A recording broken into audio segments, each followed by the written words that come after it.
Está no ar, Abre Aspas, o primeiro jornal multidigital do eixo SP-Rio. Abre aspas. Apoio. FIA. A FIA faz diferença. Sicredi. Gente que coopera, cresce. Quinta-feira, 19 de dezembro, ao vivo pelos Facebooks da SP-Rio+, e do Jornal Vale, está no ar o Abre Aspas, direto dos estúdios da SP-Rio+, no Jardim Aquários, em São José dos Campos, São Paulo. Confira nesta edição: Caso Queiroz, família da ex-esposa de Bolsonaro é investigada. Guedes promete mais investimentos para 2020. Câmara dos Estados Unidos aprova impeachment de Trump. Arco da Inovação será entregue em março de 2020. Dória anuncia corte de 30 milhões para a linha verde. Hoje é o último dia para o cadastramento biométrico. Estas e mais notícias logo após o comercial. Fique com a gente.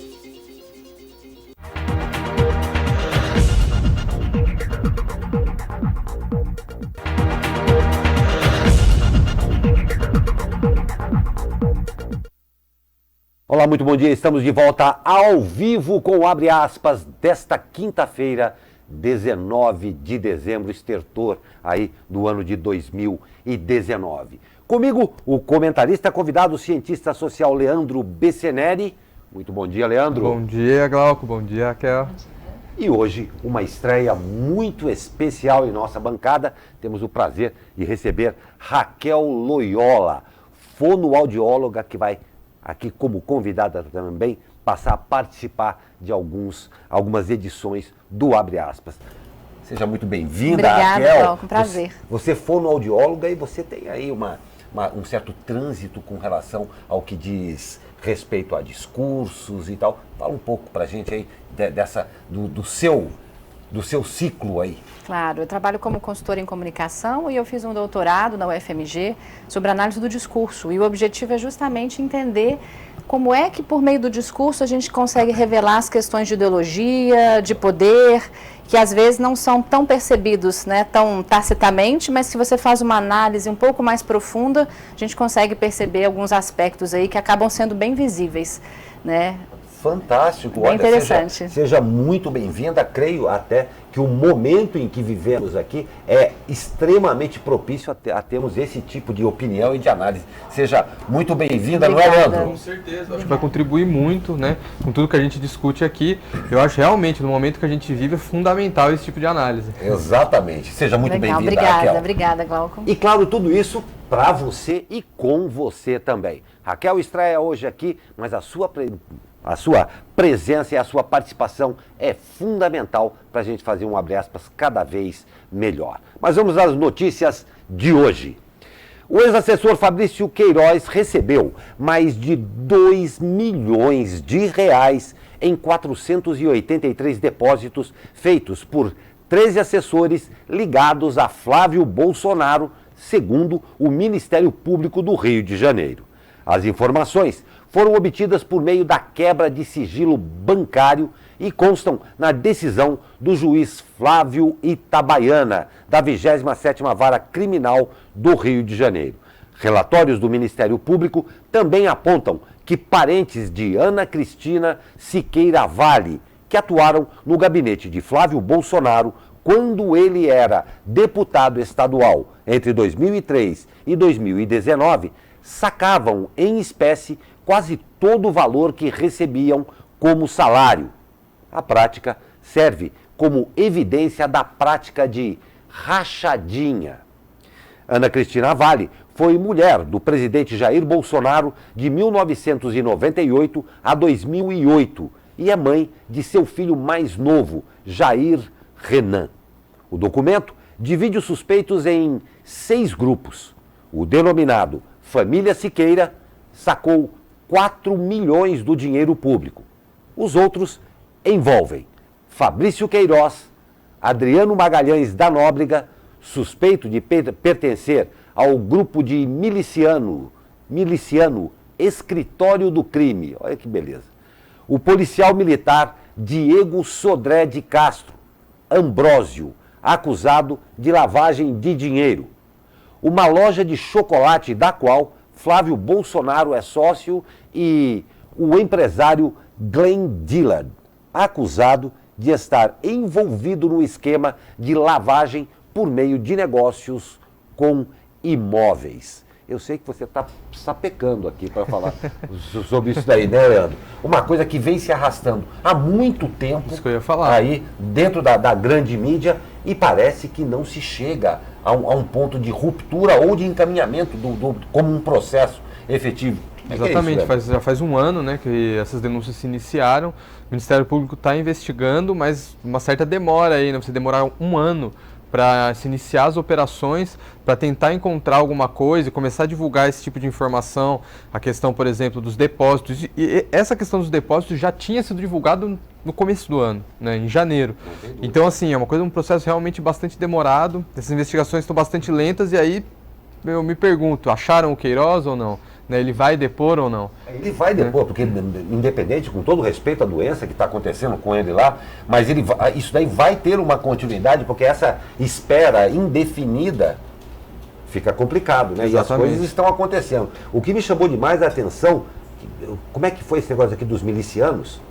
Que coisa absurda. Isso também já era conhecido, né? Você tinha a participação enfim, uma relação dessas pessoas, né, com o gabinete do Flávio Bolsonaro, né? Exatamente. Ele emprega a mãe de miliciano, fez condecoração a miliciano na Câmara do Rio de Janeiro, então assim... Não, porque tem grife aqui, eu estou vendo aqui, escritório do crime dos milicianos, tem grife também. É trademark, tem uma marca ali que eles usam, né? Que absurdo. Mas nós vamos passar o ano e fica para o ano que vem, né? Provável. Isso daí, é bem provável. E olha que legal, nós já temos aqui participações, muito legal mesmo. A Ana Souza, que dá bom dia, o Joseph Santos também, bom dia a todos. Aí, olha, o Joseph e a Ana Souza, o Joseph falando, bem-vinda, Raquel. Obrigada. E a Ana Souza, nossa habituê aqui, bem-vinda, doutora Raquel. Muito obrigada, Ana. Puxa, que legal, ó, Santana Cléa Ramos. E vamos ver aqui, já temos participação, nós vamos chegar a essa matéria já falando com você. Santana, bom dia para você também, tá? E olha só, o Palácio do Planalto informou que o presidente Jair Bolsonaro sancionou ontem a lei do Programa Médicos pelo Brasil, substituto do Mais Médicos.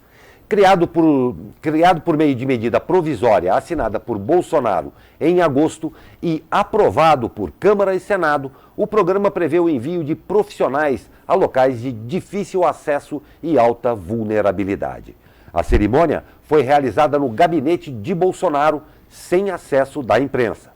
De acordo com o Ministério da Saúde, as vagas do novo programa serão preenchidas principalmente em municípios pequenos e distantes de grandes centros urbanos. As regiões Norte e Nordeste terão 55% do total de vagas previstas para a contratação de médicos. O programa também pretende formar médicos em medicina da família e comunidade por meio do Sistema Único de Saúde. Segundo o governo, o Médicos pelo Brasil terá 18 mil vagas em todo o país, com foco na atenção primária à saúde. O ministro da Saúde, Luiz Henrique Mandetta, informou em entrevista que o Mais Médicos será encerrado de forma gradativa, conforme a entrada dos profissionais no novo programa.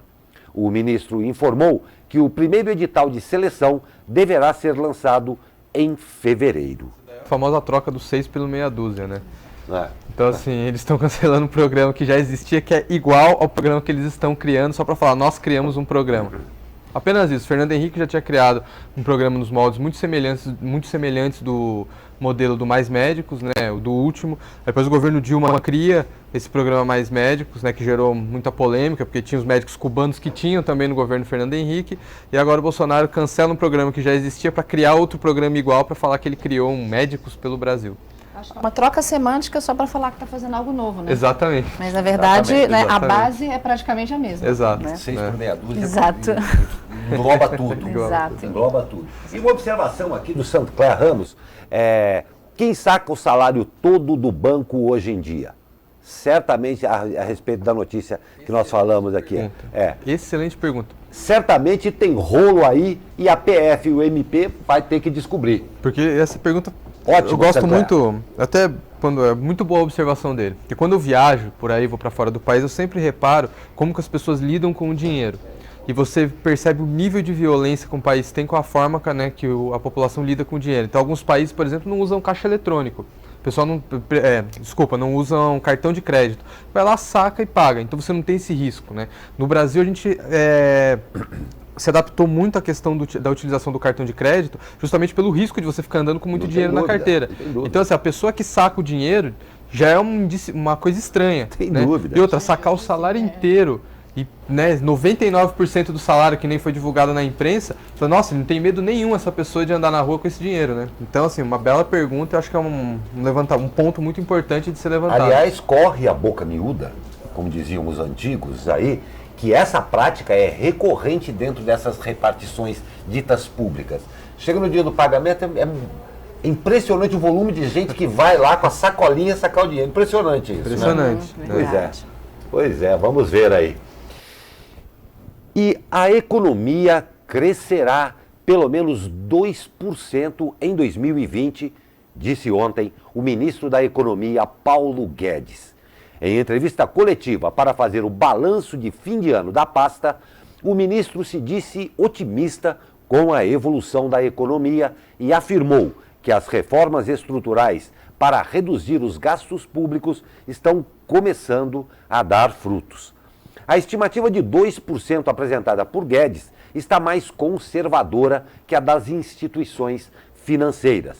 Na última edição do Boletim Focus, pesquisa com instituições financeiras divulgada toda semana pelo Banco Central, os analistas de mercado acreditavam em crescimento de 1,12% do PIB em 2019 e de 2,25% em 2020.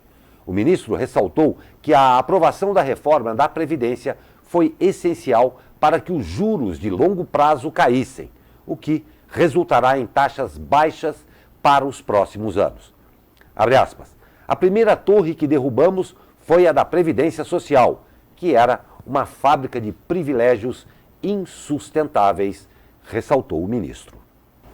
Uma expectativa muito grande para 2020, né? Indubitavelmente, o final de 2019 foi um pouco acima da expectativa, sim, mas não sei o que vocês acham, mas a partir de 2020, os políticos terão uma importância absoluta para que haja a continuidade das reformas necessárias para que a sustentabilidade da evolução da economia realmente apareça ao longo de 2020. Vocês veem mais ou menos no mesmo prisma?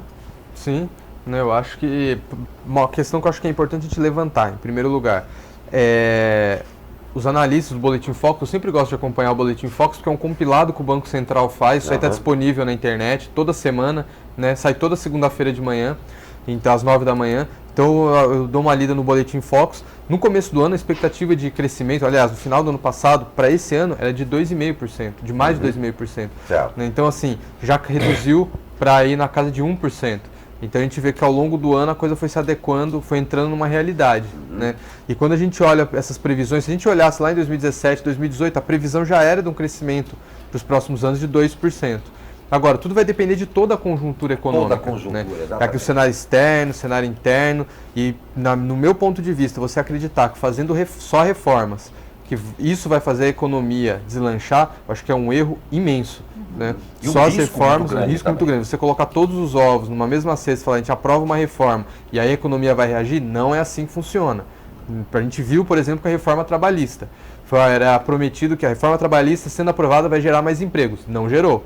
O desemprego continua elevado e o pior, os empregos que gerou são empregos extremamente precários. O Uber Eats, o cara que fica pedalando de bicicleta 12 horas por dia, ganhando R$1 por entrega, para entregar lanche. Então, assim, me desculpa, isso daí é um absurdo completo. E aí achar que simplesmente você fazer uma reforma que de fato é importante, né? Ainda que eu discorde de uma série de métodos que foram utilizados para você fazer a reforma da Previdência, né, reformas que são estruturais são importantes, por exemplo, em relação também à reforma administrativa, né, que você precisa tornar a máquina pública mais enxuta. Você achar que só isso basta para o país crescer, eu acho que é muito complicado. Eu acho que ele é otimista, né? Acho que ele tem que ser, né, como ministro. Sim. Mas ele tem umas falas, né, que eu acho que demonstram um pouco de inocência, quando ele diz que, você até comentou, que é uma fábrica, que a reforma da Previdência é uma fábrica de privilégios insustentáveis. Eu acho que tem tanta coisa, né, que poderia ser reformada de fato, exatamente, ao invés de considerar que isso sim é uma fábrica insustentável.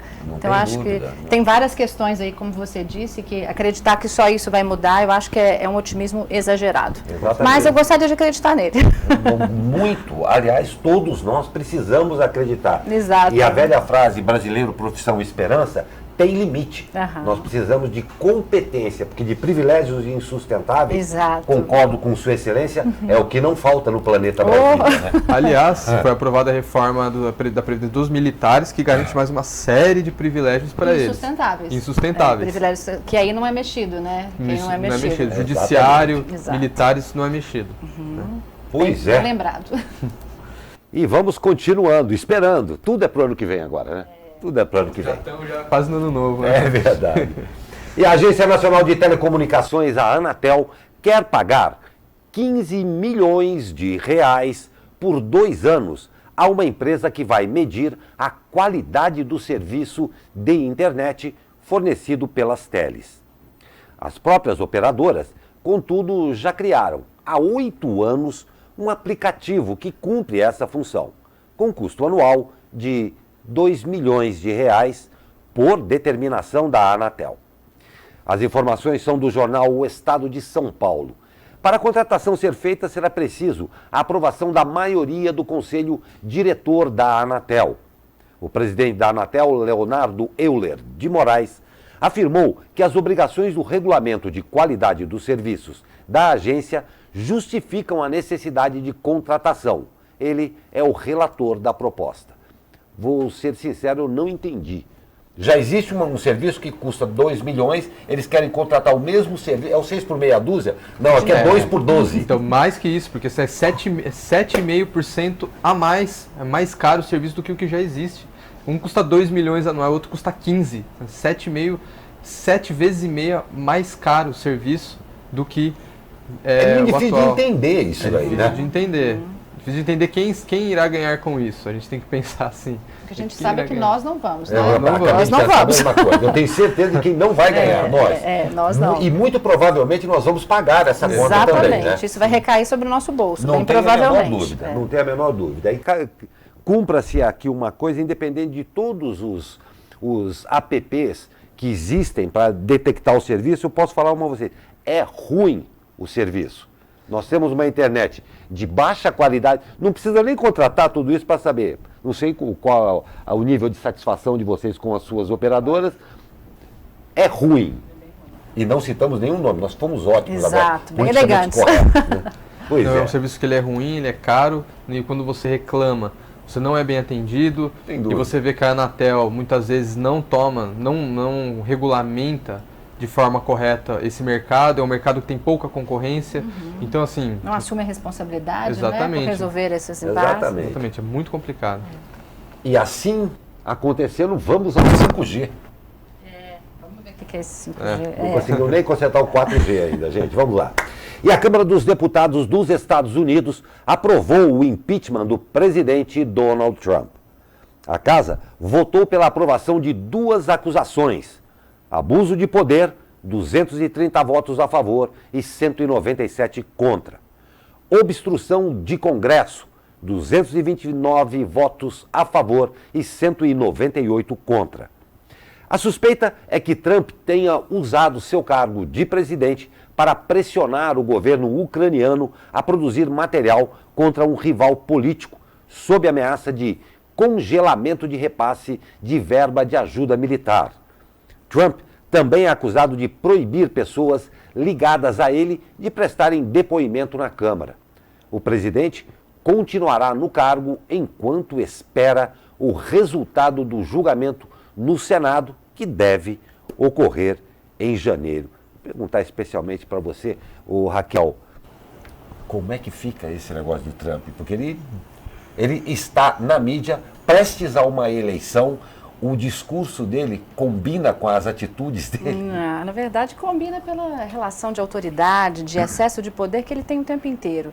A gente percebe que, nesse momento, é só uma oficialização do que ele vem fazendo, desse abuso de poder que ele usa nos discursos dele, né, o tempo todo, em todo momento que ele fala. Isso enfraquece, obviamente, a imagem dele para uma eleição, né, embora eu acredite que ele vai passar por esse julgamento aí, pela maior parte do Senado ser, né, da republicana, né, mas eu acho que isso só reforça a nossa visão dessa fala autoritária, que acaba que nas ações a gente consegue perceber isso, não só no discurso, mas nas ações. E pensando aí, né, enquanto presidente, a importância que deveria se ter em relação à consciência do que se diz e do que se faz. Né, o presidente representa uma nação. E a gente vê que, hoje em dia, vários representantes que nós temos, inclusive do nosso país, que não assumem essa consciência do que se diz. Por um lado, dizendo que é uma certa ingenuidade, uma espontaneidade, e por outro, por um excesso de autoridade, que é realmente um abuso de poder. Né? Então, assim, embora ele passe, eu acredito que passe, mas eu acho que fica aí uma reflexão importante para a gente pensar no que a gente diz, na consciência que deveríamos ter sobre o que dizemos, né, representando uma grande nação. Não tem a menor dúvida, dado ao cargo em que ele ocupa e a representatividade que tem cada palavra que ele diz, tem que se pensar muito. Ontem eu ouvi, não sei se vocês concordam também, acompanhando os noticiários, uma notícia me chamou muito a atenção. Alguns veículos noticiaram que praticamente ontem foi o fim do Partido Republicano da forma como ele existia anteriormente nos Estados Unidos, que passa agora a ser um partido do Trump, a parte republicana do Trump. Né? Isso daí ficou muito sintomático, porque essa polarização democratas-republicanos nos Estados Unidos, que antes tinha um viés definido só como uma coisa mais formal dos republicanos, não, assumiu toda uma categoria de Trump agora. Como é que vocês veem isso? O Donald Trump realmente, dada aquela função que ele tem, a aparência que ele tem e as atitudes que ele tem, ele conseguiu transformar o Partido Republicano em mais trumpista do que simplesmente era? Eu acho que esses discursos tão autoritários, eles acabam só aumentando polarização. A gente sempre vê isso. Quando não existe uma democratização, inclusive na própria fala, o que você faz é exacerbar.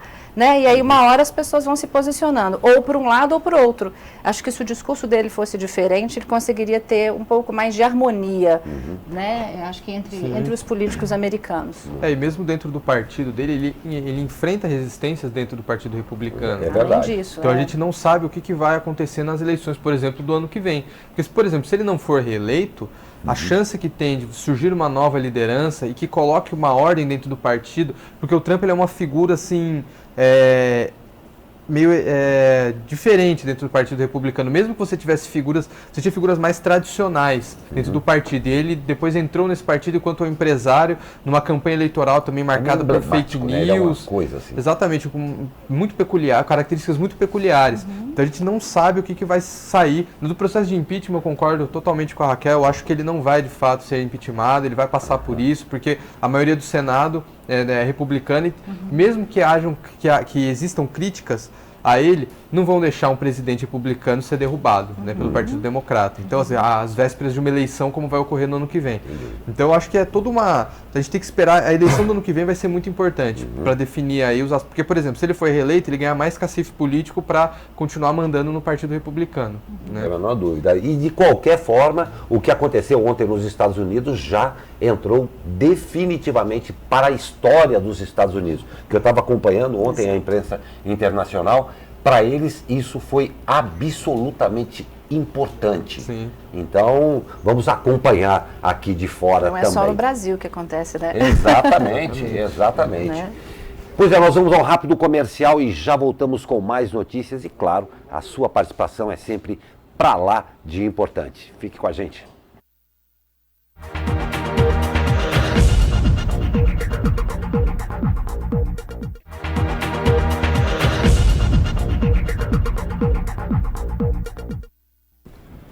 De volta com o Abre Aspas desta quinta-feira. A gente volta agradecendo as participações aí, o bom dia do Douglas Xavier, da Jaqueline Andrade, da Thelma Maciel, que até fez uma uma observação aqui bem legal a respeito do que nós falamos aqui. É verdade, tem presidente falando demais e só asneiras. Pois é, estamos convivendo direto com isso. Vou fazer muito obrigado pela participação de todos vocês e eu vou pedir, quando vocês falarem, escrevam de que bairro vocês estão falando, bairro, cidade, estado, planeta, né? Falem, porque é legal a gente saber aonde a gente está chegando. E outra coisa, prestigiar aí o seu bairro também, tá? Muito obrigado, sejam sempre muito bem-vindos. E olha só, a previsão de entrega do Arco da Inovação será no dia 30 de março de 2020. A nova data foi divulgada pela Prefeitura de São José dos Campos ontem. A obra já está 92,5% executada. Segundo a administração pública, a complexidade da obra do arco atrasou a construção e a empresa Queiroz Galvão pediu um novo prazo. Além disso, dificuldades dos períodos da chuva, execução confinada da obra, fluidez do trânsito, que não pode ser interrompido, cuidados com a segurança dos pedestres e funcionários, paralisação judicial e ampliação do escopo levaram ao adiamento do prazo de conclusão. O Arco da Inovação integra o Programa de Estruturação Urbana do Banco Interamericano de Desenvolvimento e prevê recursos de financiamento direto pelo banco. Ficou para março. Vamos ter que aguentar um pouquinho mais o trânsito. Vamos ter que aguentar um pouquinho, mas vai ficar bom. Vai. Que bom. E olha só, o Tribunal de Contas do Estado suspendeu a licitação aberta pelo governo Felício Ramute para comprar veículos leves sobre pneus, os VLPs, em São José dos Campos. A licitação estava programada para ocorrer hoje. O processo foi suspenso após representação do Observatório Social de Jacareí, responsável pela representação que sucedeu à análise do TCE. O edital, lançado em 7 de dezembro, previa a compra de 12 VLPs, ao custo de R$ 35 milhões. Os veículos integram o projeto da Linha Verde, que deve interligar as regiões sul e leste da cidade. Literalmente foi tudo para o ano que vem. Tudo para o ano que vem. Mas são trâmites normais, assim. Exatamente. Trâmites normais, né? E é interessante você ver um observatório social entrando com uma representatividade, o TCE acolhendo aquilo, analisando. Acho que isso faz parte de um processo, sabe? Você ter todas as vozes sendo ouvidas, né? Todas as partes conversando. Lógico, não tem a menor dúvida. E vamos nós. Vamos caminhar. Só cuidado com o discurso, né, Raquel? É, sempre. Responsabilidade pelo discurso. Responsabilidade com esse discurso, pelo amor de Deus. E o governador João Dória anunciou ontem a liberação de 30 milhões de reais para o projeto da Linha Verde em São José dos Campos. A garantia do recurso era esperada pelo governo Felício Ramute, que já havia se reunido com integrantes do governo estadual para discuti-lo. De acordo com a prefeitura, Felício deve concretizar a assinatura do aporte na manhã de 26 de dezembro em São Paulo. Embora com recursos garantidos, a Linha Verde teve licitação para a compra de veículos suspensa pelo TCE. Por entender que ficaria configurado nepotismo, a Justiça de São José dos Campos decidiu manter o impedimento para a contratação do Hospital e Maternidade Terezinha de Jesus para administrar a UPA do Campo dos Alemães. Segundo a Justiça, a entidade emprega a esposa do secretário municipal de saúde, Danilo Stanzani Júnior. Yara Stanzani é diretora clínica do Hospital de Clínica Sul, também vinculado ao município que é gerido pelo Terezinha de Jesus desde 2017. Yara presta serviço por meio de sua empresa, a MS Serviços Médicos, da qual Stanzani Júnior foi sócio até novembro de 2018, quando assumiu a secretaria. Autor da ação, o INCS, Instituto Nacional de Ciências da Saúde, que ficou em segundo lugar no chamamento, será convidado a assumir a gestão da UPA, desde que aceite a mesma condição de R$ 45,6 milhões por 24 meses de contrato. A gestão tucana afirmou que, além disso, irá recorrer ao Tribunal de Justiça para tentar comprovar que não há caso de nepotismo. Pois é, e UPA é uma coisa muito importante, tem que se ver direito isso aí, né? Com certeza. Pois é, o MPF, Ministério Público Federal, deve ajuizar ação contra o governo tucano de Ortiz Júnior por irregularidades cometidas em Taubaté, em uma operação desenvolvida desde o começo de 2018 em 2 conjuntos habitacionais do bairro Barreiro. Segundo o MPF, o prefeito ignorou uma recomendação expedida em setembro do ano passado pelo órgão. No documento, o MPF alertou a gestão sobre irregularidades na operação e solicitou que 35 agentes de segurança que receberam apartamentos irregularmente deixassem os conjuntos. Em fevereiro de 2019, em resposta ao órgão, o governo Ortiz chegou a dizer que aceitava a recomendação. No entanto, até agora, o acordo não foi cumprido. O governo Ortiz chegou a tentar uma manobra para legitimar a permanência dos agentes nos imóveis, junto à Câmara, que aprovou um projeto do tucano que visa destinar pelo menos 10% das unidades habitacionais para agentes de segurança pública. Essa manobra, no entanto, não terá eficácia nesse caso, pois as casas foram feitas para a faixa 1 do Minha Casa Minha Vida, na qual a renda familiar não pode ultrapassar R$ 1.800, valor inferior ao piso salarial de todas as categorias da segurança. O MPF não deu detalhes das medidas que serão tomadas, mas, na recomendação, o órgão havia alertado que a conduta do prefeito poderia caracterizar improbidade administrativa. São tantas ações que o governo Ortiz sofre e nenhuma efetividade dele ser punido pelas coisas que vem ocorrendo ao longo do seu mandato, né? Porque, olha, toda semana, quase toda semana, você lê alguma matéria dizendo que ele teve alguma implicação. É a questão dos servidores que não são concursados, é a questão da madrasta dele que recebeu um dinheiro e não devolvia. Agora a questão dos imóveis, ele está tentando uma manobra para legalizar uma coisa que é ilegal. Então, assim, população de Taubaté, ano que vem tem eleição, prestem atenção e votem né? Porque toda semana aí aparece alguma coisinha, algum ponto, alguma polêmica. É complicado, né? Não, bem complicado, e você falou repetidamente, a gente lê essas notícias aqui, mas você falou uma coisa séria, o eleitor está de olho. Tá atento. Esperamos que sim, está atento mesmo. Porque...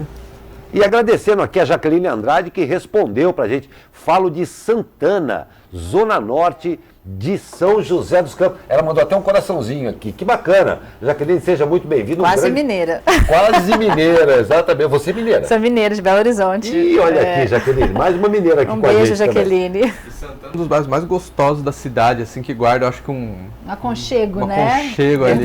Ele tem jeito, cara e cheiro de bairro. Exatamente. Eu acho que bem traz legal. um pouco da essência de São José, o bairro de Santana. É muito Isso legal a aí. participação Me dela. faz sentir em casa. É, que bom, olha só. Muito obrigado, Jaqueline. Um grande abraço a todo mundo aí da Zona Norte, especialmente de Santana. E a Érica Silva, que chegou aqui mandando um bom dia. Muito obrigado, Érica Silva. Seja bem-vinda. Bom dia a você também. E agora nós vamos falar sobre uma coisa que talvez a gente tenha que dar uma puxadinha de orelha. Já aí. falou semana passada. Já falei. Já falamos. Aliás, faz tempo que a gente vem falando isso aqui. Exatamente. Exatamente. Presta bem atenção.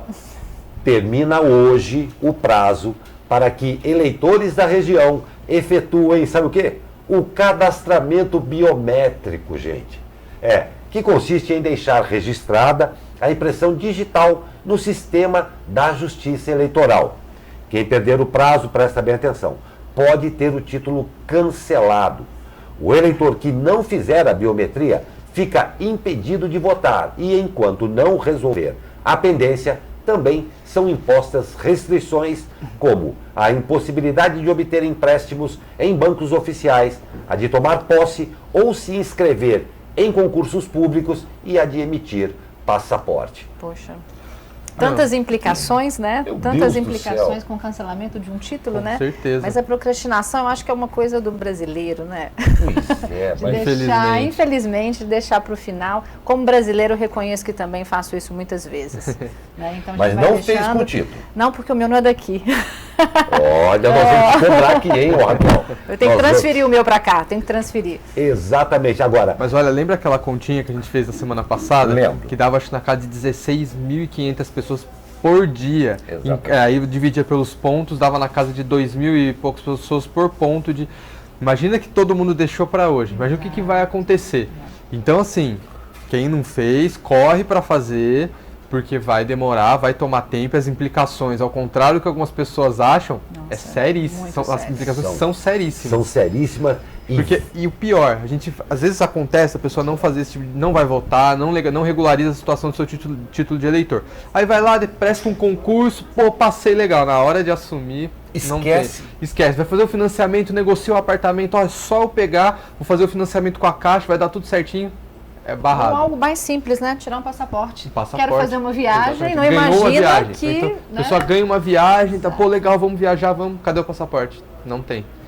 Então, assim, é não muito justifica sério. de maneira alguma, né? Não. É triste isso. Eu estava acompanhando também. Hoje de manhã, em todas as outras mídias, as filas Tão enormes. no estádio estão enormes. O povo dormiu, né? Dormiu na nas fila. filas. Exatamente. Teve gente que chegou ontem, teve gente que já estava reclamando que era um absurdo, que ia chover e tal. Teve um repórter que falou, ué, mas você não teve bastante tempo? Ela deu risada e falou assim, é mesmo, né? Eu esqueci. Quer dizer, já virou farra. Então vai chover hoje. Que São E José tem vai uma chover. dica importante que eu esqueci o nome do chefe lá dos cartórios eleitorais, né, que veio aqui na semana passada. Foi o Então, Hernandi. Hernani Isso aí. Ramos, isso. Hernani Ramos. Ele esteve aqui e ele falou, se você quer saber se a situação tá tudo certinho com o seu título, baixa o aplicativo, né, do e-título, coloca o cadastro, é super simples, eu fiz isso ontem, na semana passada, quando cheguei em casa, coloca o nome, era o meu nome, CPF, o nome da mãe, nome do pai e o número do título. Você dá o ok, ele já apareceu a fotinha, foi o que ele falou, apareceu a foto, tá tudo Você certo fez com o seu aqui, né? título. Fiz aqui, eu baixei na hora aqui, Foi. faltou só o número do título que estava em casa, eu coloquei no aplicativo, apareceu a foto, tudo certo. Então eu fiquei tranquilo, falei, opa, já tinha feito a biometria em 2017, então eu falei, tá tudo tranquilo, né? Agora eu vou chegar na eleição com o meu e-título lá no celular, sem problema Pronto. algum. Boa Simples, dica. rápido. Boa Não dica. é? E a gente trouxe a pessoa aqui. Bom, de qualquer forma, se você está na fila, vai ser longo Boa dia para sorte. você. Boa sorte. Boa sorte. Exatamente. E para você que está nos assistindo, todas as informações pertinentes ao que é necessário para você efetuar esse cadastramento aí, estão no site do TRE. Tá bom? Corre lá e boa sorte para você. E olha só, a Ana Souza aqui já escreveu também que ela também sou da Norte, o Freitas. É outro bairro legal também. E olha só, ela nasci em Leopoldina, Minas Gerais. Ah, mais uma mineira. Mas fomos invadidos. É. Fomos invadidos, que Como bom. é que é? São José dos Campos é uma estância hidromineral, não é? Exatamente. É isso aí. Exatamente. É água e mineiro. Água e mineiro, exatamente. Muito legal, Ana Souza. Que bom tê-la aqui com a gente mesmo. Vamos para um rápido intervalo e na volta vamos saber como é que fica o tempo com o Caio Souza, que volta, e mais notícias para você. Fique com a gente.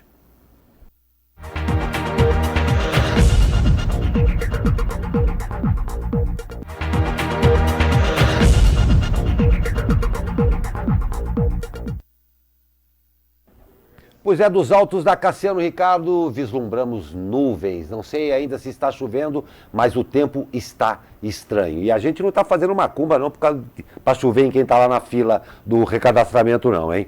Mas vamos saber como é que fica o tempo com ele que está de volta. Fala, Caio Souza! Fala, Glauco Turzi, muito bom dia.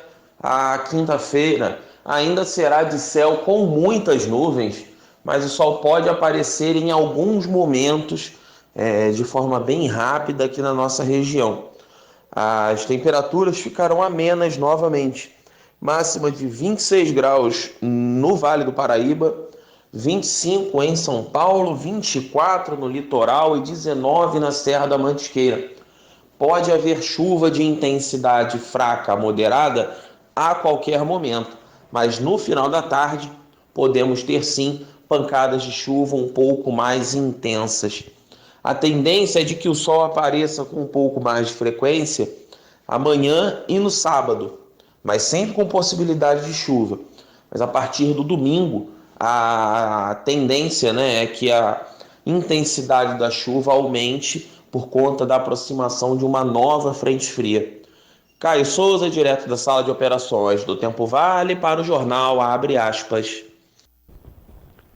Obrigado, Caio Souza, bem-vindo de volta, você faz falta, meu amigo, um grande abraço a você e todo mundo aí do Tempo Vale, muito obrigado.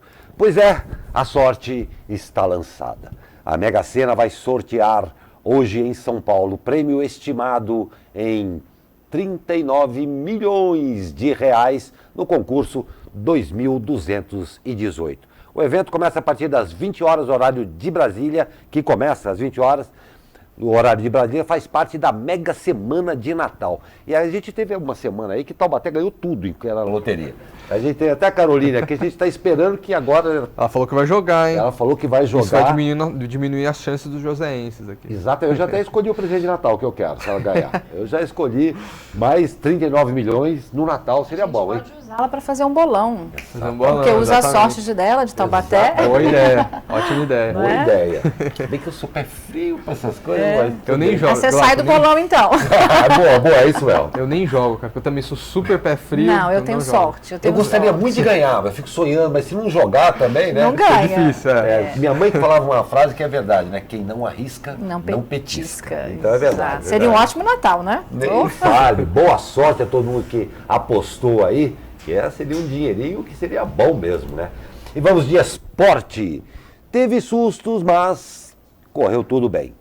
Com uma equipe repleta de reservas, o Liverpool da Inglaterra derrotou o Monterrey do México por 2-1 e se classificou para a final do Mundial de Clubes. O gol da vitória saiu apenas aos 45 minutos da etapa final, quando o egípcio Salah deve ser, fez boa jogada pela direita, tocou para Alexander-Arnold, que cruzou na medida para o brasileiro Roberto Firmino, que apenas escorou para o fundo das redes do gol defendido por Barovero.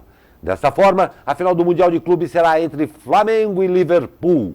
A grande decisão vai ocorrer no sábado a partir das 14h30, horário de Brasília. Lembrando que Flamengo e Liverpool já se enfrentaram em uma final de Mundial. Foi em dezembro de 1981, quando a equipe brasileira colocou os ingleses na roda e conquistou o título mundial com uma vitória de 3-0.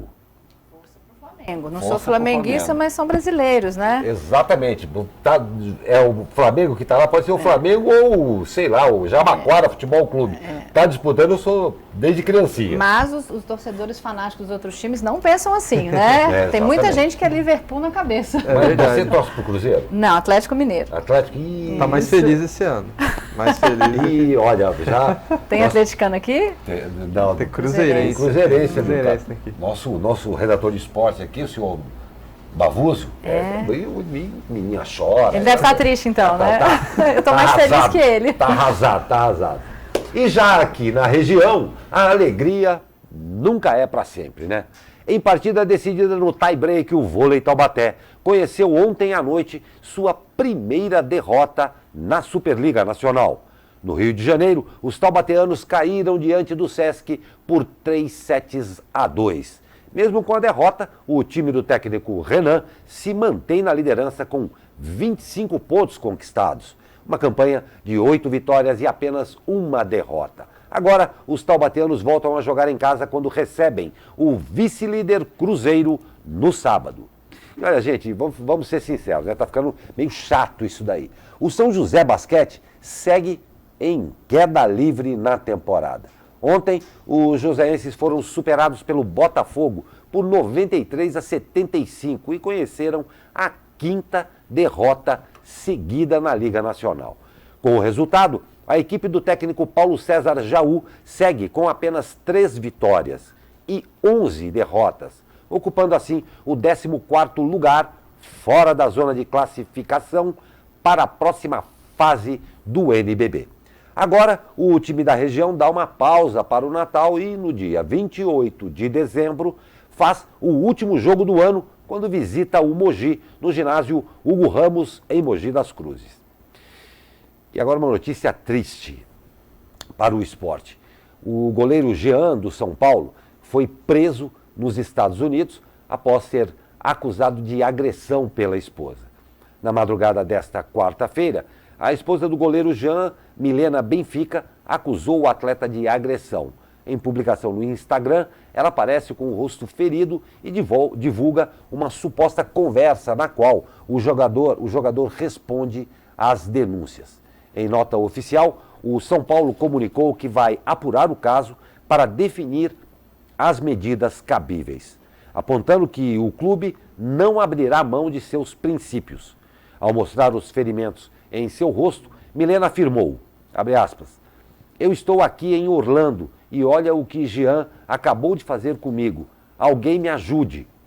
Jean acabou de me bater, gente. Socorro, disse Milena. O casal passava férias na Flórida, nos Estados Unidos, ao lado das duas filhas. Em seguida, Milena afirma estar trancada no banheiro para se proteger. Abre aspas novamente. Eu quero justiça, eu quero justiça. Eu estou trancada no banheiro e olha o que ele está fazendo comigo. Além dos vídeos, a esposa de Jean divulgou uma conversa na qual o goleiro diz: parabéns, terminou com a minha carreira e suas filhas vão passar fome. Que coisa desagradável isso, não é? E a gente percebe, né, que esse discurso do Jean, ele cria um ciclo de violência, né? Não tem dúvida. Ele tem agressão e aí continua com ameaça verbal, ameaça discursiva, e além de que a própria fala dele, a gente vê a alienação parental que ele faz. Ele tem responsabilidade sobre as filhas. Não tem dúvida. Mas nos Estados Unidos isso tem, felizmente, uma penalidade muito grave, né? Não e ele tem vai ter dúvida. que responder por isso. Vai ter que responder e aqui, retificando o que foi dito aqui, Jean foi demitido do São Paulo. Ele teve o contrato rescindido pelo Clube Paulista ontem à noite.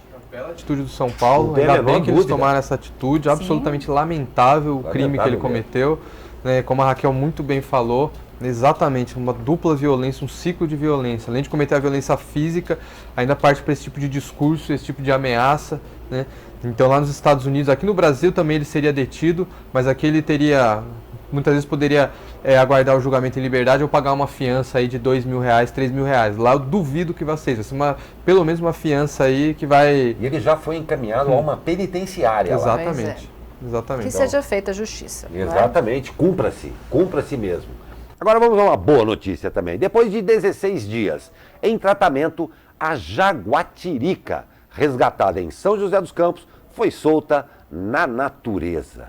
O animal estava com um ferimento nas costas, você acompanha o vídeo aí, nas costas, e foi submetido a uma técnica chinesa para cicatrização antes de ser solto. A jaguatirica havia sido resgatada pela Polícia Militar Ambiental no dia 2 de dezembro em um sítio no bairro dos Freitas. Olha aí, da nossa amiga Ana Souza aí.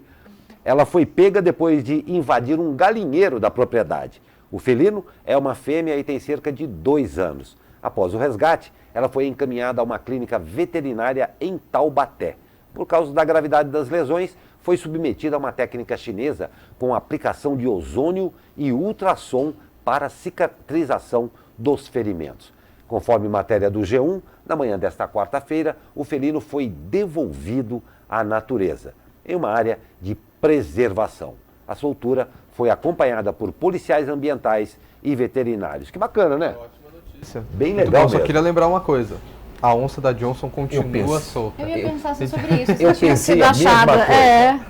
coisa. Vamos lançar aqui, onde está, e a onça da Johnson? Onde está o Wally? A onça da Johnson. Onde está o Wally? Bem lembrado, ela desapareceu mesmo, né? Desapareceu. Ela esperamos que esteja bem e tudo mais. Claro. Esperamos que esteja bem, Ou que exatamente. tenha voltado, né, a seu habitat natural, né? Exatamente. Assim, Que legal, parabéns a todo mundo envolvido nesse processo aí, que a natureza tem que ser muito bem cuidada, sempre. Pois é, gente, fim da saga. A força dominou, mas o fim da história chegou. Hoje estreia o grande final da saga Star Wars, o episódio 9, chamado de A Ascensão de Skywalker, promete encerrar de vez a história dos Jedis e dos Siths. Com o retorno do Imperador Palpatine, todos voltam a temer seu poder. E com isso, a Resistência toma a frente de batalha que ditará os rumos da galáxia. Treinando para ser uma completa Jedi, Rey ainda se encontra em conflito com seu passado e futuro, mas teme pelas respostas que pode conseguir a partir de sua complexa ligação com Kylo Ren, que também se encontra em conflito pela força. Praticamente um trailer isso aqui. Exato, muito bom. E com a sua entonação, acho que deu mais emoção ainda. Faltou só o zinho, o barulhinho do sabre Exato. Mas o texto, o ótimo texto aqui da Caroline, que é uma fã, né, de Star Wars. Eu já estou sabendo que você também é fã do Star Wars, né? Eu gosto bastante, gosto bastante. Não vou nessa estreia, porque acho que vai estar um pouquinho cheio, né? Vai estar. Esperar um pouquinho, mas eu gosto bastante também. Eu sou quase uma Jedi, né? Porque a primeira aparição do Star Wars, acho que foi há 42 anos atrás. Eu nasci um pouquinho depois, então posso me considerar uma Jedi. Acompanhei toda a trilogia aí, sempre acompanhando. E é fã também? Gosto bastante. Talvez meu filho, meu marido gostem mais. Mas eu gosto. Ficção científica é sempre bem interessante. Você tem fantasia de Star Trooper, não? Não chega tanto. Não chega, então tá bom. Eu queria fantasiar de Princesa Leia. Nossa, famosíssima. Tem mais a ver. Famosíssima. Exato. Mas que legal, realmente uma saga que tem uma força enorme no mundo inteiro. Uma grande produção, uma grande produção. Marcou uma época, marcou a ficção científica como um todo também, né? É muito legal. Influenciou toda a cultura pop, tá um negócio bem interessante. Não tem dúvida mesmo. Para você que curte aí, chegou a hora de dar o adeus aí, mas isso daí não vai acabar. Eu acho que é nunca, o que é muito legal. A gente sempre tem. A gente está chegando ao final aí da edição de hoje. Vou ver se tem mais alguém aqui conversando com a gente. É exatamente isso aí. Nós estamos chegando ao final da edição do Abre Aspas de hoje e aí indo para o final de ano. Falamos hoje aqui que a força esteja com você para esse final de ano, né? Damos mais uma vez as boas-vindas a Raquel. Obrigada, Raquel, que legal tê-la aqui, vai ser muito bacana. Foi um prazer. Que a força continue conosco. Né? Fazendo com que nós possamos ser seres pensantes e transmitir as melhores notícias aí para o nosso público. Não tem a menor dúvida. E, claro, sempre com a participação de todos eles, né? Isso aí. Exato. Muito obrigado pela participação Obrigada a você, hoje. Obrigada, um prazer estar com você aqui. Eu que agradeço vocês, parabéns, seja bem-vinda aí. Esperamos contar nas próximas edições aí com você. Exatamente. Leandro, um ótimo dia para você e para você que nos acompanhou na edição desse Abre Aspas. Um ótimo dia, cuidado, vendo aqui dos altos da Cassiano Ricardo. Se for sair, leve um guarda-chuva. Para você que está na fila esperando, eu não vou aguentar, né? Boa sorte para você aí. Tá bom? Um ótimo dia a todos vocês e até amanhã com mais uma edição do Abre Aspas. Até lá.